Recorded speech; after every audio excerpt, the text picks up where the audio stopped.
अंधेरा, एक डरावनी खामोशी और फिर चीखें। ऐसी चीखें जो सदियों बाद भी इतिहास के पन्नों से सुनाई देती हैं।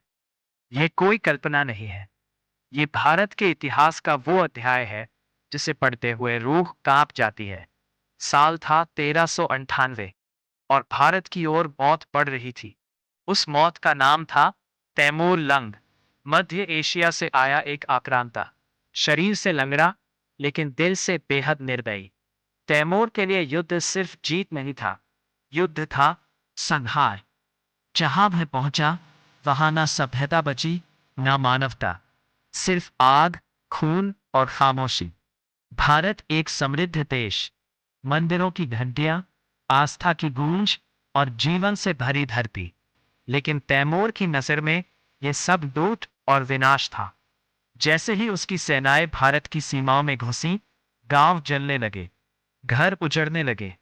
निर्दोष लोग, किसान, साधु, स्त्रियां और बच्चे तलवारों के नीचे आ गए, सिर्फ इसलिए क्योंकि वे कमजोर थे और क्योंकि वे हिंदू थे। फिर आया दिल्ली का नंबर, उस समय की सबसे बड़ी और समृद्ध राजधानी। लेकिन तैमूर के कदम पड़ते ही दिल्ली शहर नहीं रही। वह बन गई एक खुला कत्लगाह। हजारों कैदियों को एक पंक्ति में खड़ा किया गया और एक ही आदेश में सबका संहार। इतिहास बताता है, तैमूर ने इंसानी सिरों से मीनारें बनवाई, डर फैलाने के लिए, ताकि कोई फिर सिर उठाने की हिम्मत न करे।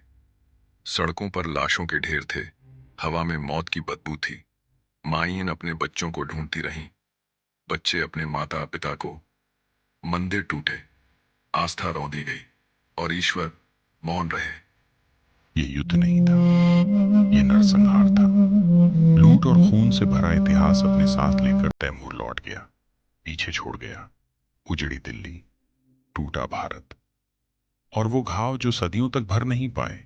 लेकिन भारत सिर्फ हारने के लिए नहीं बना था। मंदिर फिर खड़े हुए, सभ्यता फिर जागी, जीवन फिर आगे बढ़ा।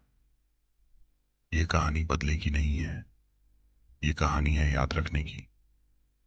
क्योंकि जो अपने इतिहास को भूलता है वह उसे दोहराने पर मजबूर होता है। दिल्ली रोई थी, भारत ने सहा था और आज याद रखना हमारी जिम्मेदारी है।